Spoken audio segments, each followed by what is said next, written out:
Oke. Assalamualaikum warahmatullahi wabarakatuh. Alhamdulillah, salatu wassalamu ala rasulillah amma ba'd. Rekan-rekan mahasiswa dimanapun berada, kita mengadakan pembelajaran dengan jarak jauh dengan pertemuan yang keempat. Pertemuan yang keempat ini tentang anatomi, resolusi, penyebab dan sumber konflik, kerangka diagnostik manajemen konflik pada MK manajemen konflik. Baik, rekan-rekan mahasiswa, untuk sebelum dimulai kuliahan, mari kita buka dengan berdoa untuk kemaslahatan dunia akhirat kita. Al-Fatihah. Baik, terima kasih. Rekan-rekan mahasiswa, ini adalah MK yang keempat.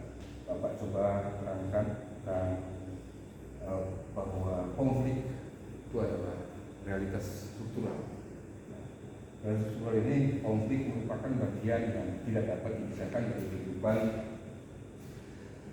dari kehidupan manusia, baik dalam keluarga, organisasi, masyarakat maupun. Sementara pengertian dualitas konflik itu satu kondisi ketidaksesuaian antara dua pihak atau lebih akibat benturan dengan tujuan nilai atau kebutuhan. Sementara kondisi perubahan untuk mendorong inovasi dan transformasi sistem jika dikelola dengan efektif. Katalis perpecahannya itu adalah menimbulkan kerugian, stres dan disintegrasi jika dibiarkan tidak.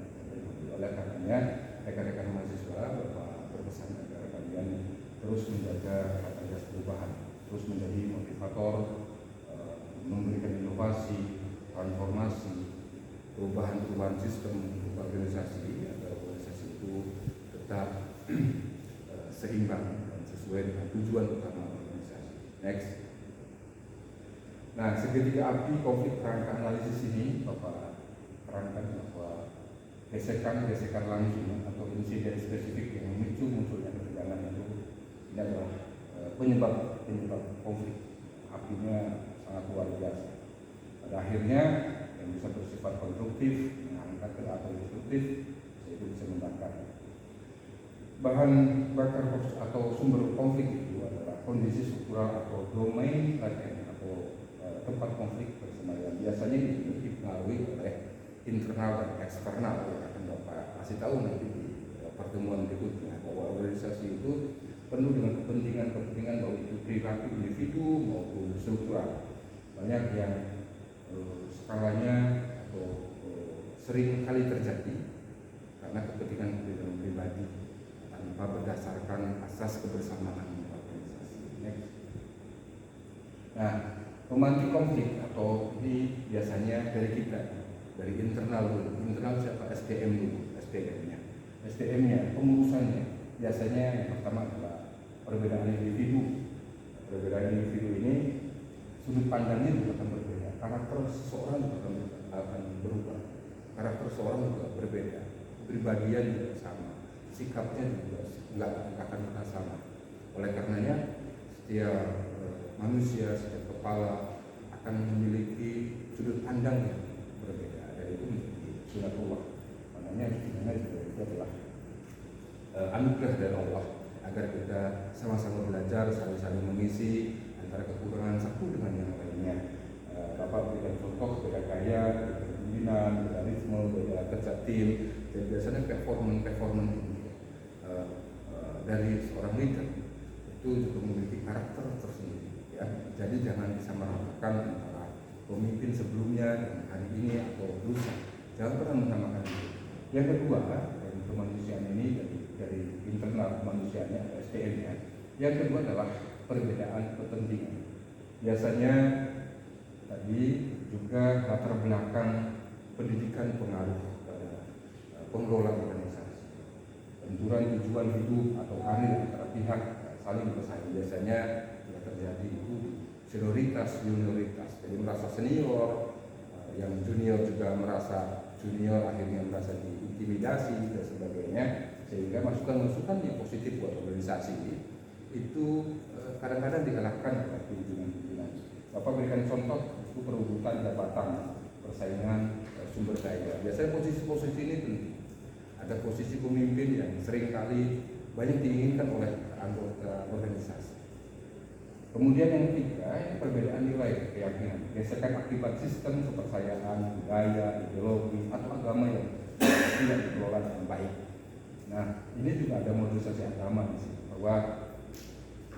bahwa kita dilahirkan sebagai manusia adalah khalifah fil ardh untuk mengelola bumi. Tidak pandang itu warna kulit, tidak pandang itu jenis agama, atau latar belakang kita dilahirkan dari rahimnya siapa. Tidak akan pernah jangan pernah berpikir ke arah sana. Ayo bareng-bareng untuk membangun satu tujuan organisasi. Kita belajar dari negara Indonesia, negara Kesatuan Republik Indonesia. Ia lahir dari perjuangan banyak pihak. Bukan kita saja yang Muslim, tapi di luar sana juga ada Katolik, ada Buddha, ada Kristen.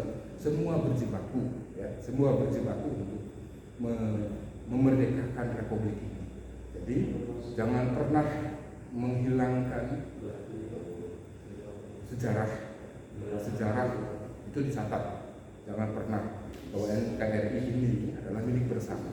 Semua agama, semua suku, semua budaya harus bersama. Oleh karenanya NKRI harus menjadi referensi buat organisasi dimanapun, apapun organisasinya, kapasitas organisasinya di bidang apapun organisasinya.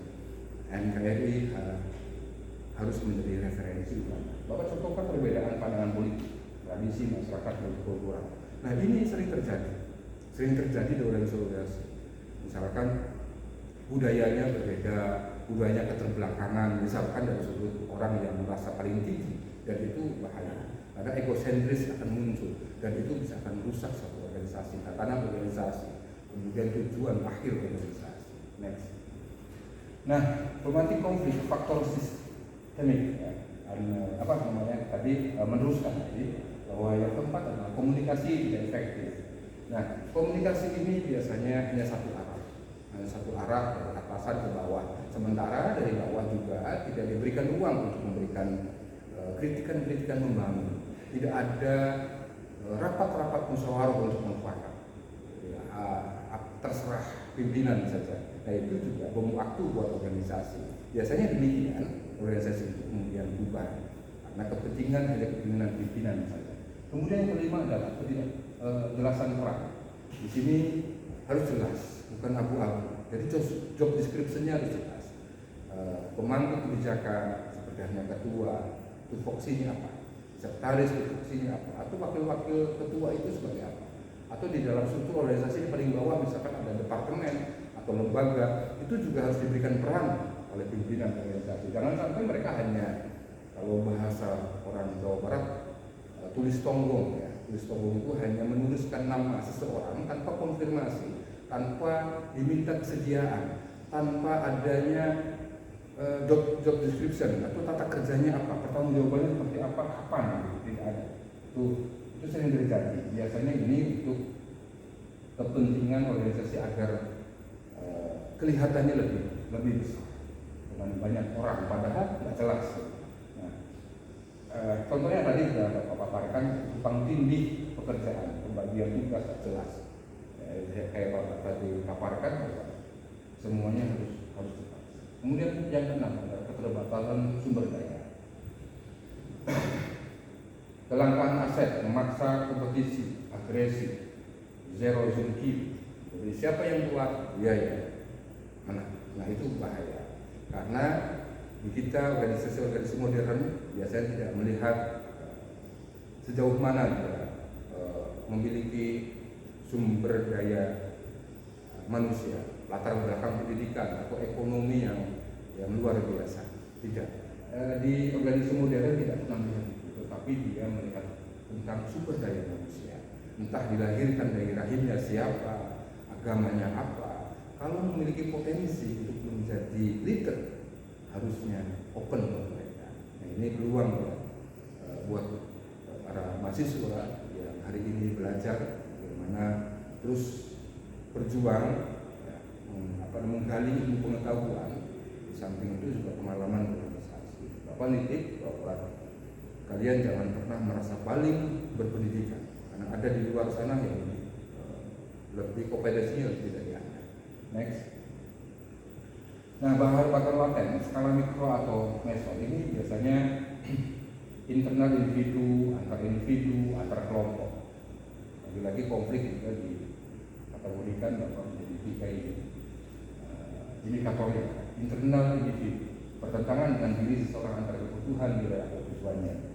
Konteksnya dilema prioritas, pekerjaan, keluarga, kebingungan mengambil keputusan.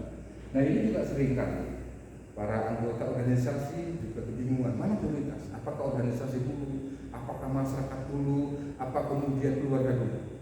Apa keluarga? Kalau Bapak belajar dari pemimpin-pemimpin dunia, pemimpin-pemimpin tokoh-tokoh masyarakat kita, pemimpin organisasi masyarakat kita, biasanya keluarga itu 4. Keluarga itu nomor 4. Nomor pertama adalah pekerjaan, nomor kedua organisasi, nomor 3 jejaring sosial, nomor 4 baru kemudian keluarga. Itu anak-anak mahasiswa harus dikaitkan karena keluarga kita juga keluarga kita akan ditopang, keluarga kita juga akan didukung, keluarga juga eksistensi keluarga kita juga akan diramu bersama oleh jejaring 3 tadi ya. Mereka bisa maju lah ya. Pokoknya jangan bingung lah individu. Kalau sudah tercebur di dunia organisasi, ya udah, yes oke saja. Antar individu, antar kelompok dan sebagainya. Oke, mungkin itu yang bisa Bapak paparkan, nanti Bapak paparkan kemudian hari. Terima kasih banyak. Nanti Bapak ada tanya jawab atau nanti di offline. Terima kasih. Wallahualam. Assalamualaikum warahmatullahi wabarakatuh.